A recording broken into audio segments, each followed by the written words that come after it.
आप देख रहे हैं बीए न्यूज, खबर हमारी फैसला आपका। इस वक्त की बड़ी खबर। लखनऊ सहायता सहयोग एवं लोक कल्याण के क्षेत्र में अविस्मरणीय कार्य कर रही नरसेवा नारायण सेवा का पर्याय ममता चैरिटेबल ट्रस्ट ने सशक्त भारत, सशक्त प्रदेश व सशक्त लखनऊ बनाने की दिशा में एक अद्भुत कदम उठाते हुए प्रत्येक वर्ष आध्यात्मिक चेतना समागम के अंतर्गत श्री राम कथा अमृत वर्षा का आयोजन करती आ रही है।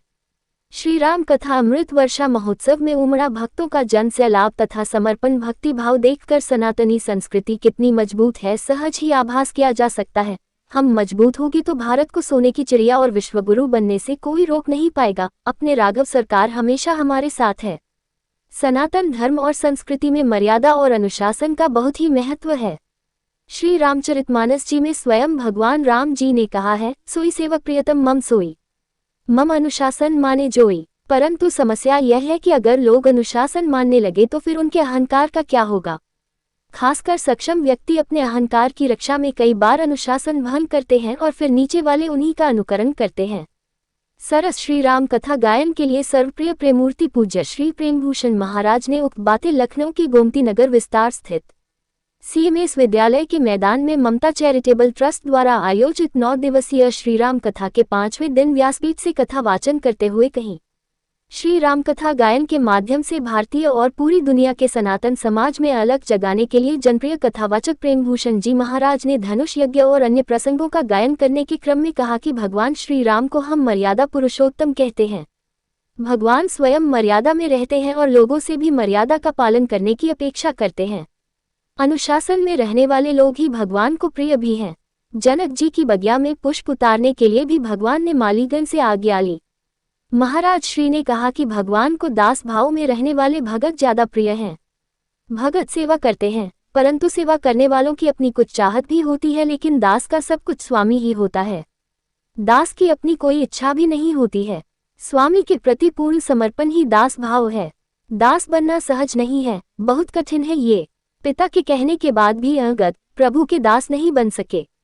दूसरी तरफ हनुमान जी ने अपने को पूरी तरह प्रभु को समर्पित करके वह पद प्राप्त कर लिया। पूज्य श्री ने कहा कि किसी भी कुल में भगत का जन्म तपस्या से ही होता है।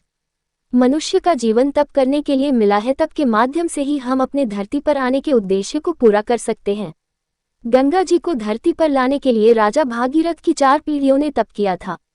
जिस कुल में कोई भगत तपता है उसी कुल में नए भगत का आगमन भी होता है। भगत की बुद्धि लेनदेन या बनिया की तरह नहीं होती है, क्या दिया तो क्या पाया, ये भगत नहीं सोचता है। भगवान के चरणों में भगत की सहज ही गति होती है। ये पूरी सृष्टि भगवान के वश में है, मनुष्य के वश में कुछ भी नहीं है। जब भगवान से ही सब कुछ मिलना है तो भगवान में ही लगना चाहिए। घर में हम अगर अर्चा विग्रह की सेवा करते हैं, जीव भाव से करते हैं, तो विग्रह भी बोलने लगते हैं। अगर हम घर में छोटे बच्चों से बात ना करें तो वह भी नहीं बोल पाते हैं। इसलिए घर में अगर लाल को रखा है तो उनसे जीव भाव रखते हुए उनसे बात करें, उनकी सेवा करें। सनातन धर्म सत्य आचरण के समाज के निर्माण पर ही आधारित है। ये प्रमाणित सत्य है कि सत्कर्म में रहने वाले व्यक्ति के लिए संसार की हर वस्तु सुलभ होती है। ठीक इसी प्रकार से अगर राजा धर्मशील हो तो प्रकृति भी उसके प्रजा पालन में उसका पूरा साथ देती है। धरती एक मुट्ठी अन्न को 100 गुना करके वापस करती है। मिथिलेश की वाटिका में भगवान राम के स्वागत में पूरी प्रकृति उमड़ पड़ी थी। ठीक है, इसी प्रकार से त्रेता में जहाँ भी राजा धर्मशील होते थे, समुद्र देव उनके स्वागत में अपने गर्भ से खजाने को लाकर तट पर बिखेर देते थे। भारतीय सनातन संस्कृति में ये बार बार प्रमाणित हुआ है कि जो भी व्यक्ति धर्म पथ पर चलते हुए संसार में विचरण करते हैं, उनके घर से दुख भी दूरी बनाकर रहता है और ऐश्वर्य स्वयं चलकर उनके घर पहुँचते हैं।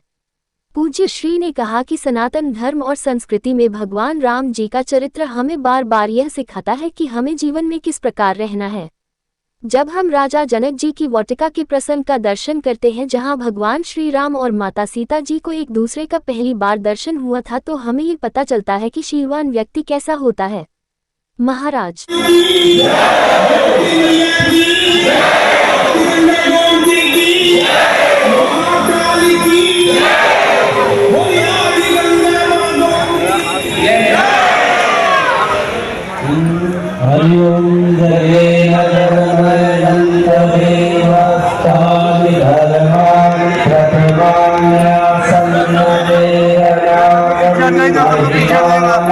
हाथों दीजिए बुद्धि चलिए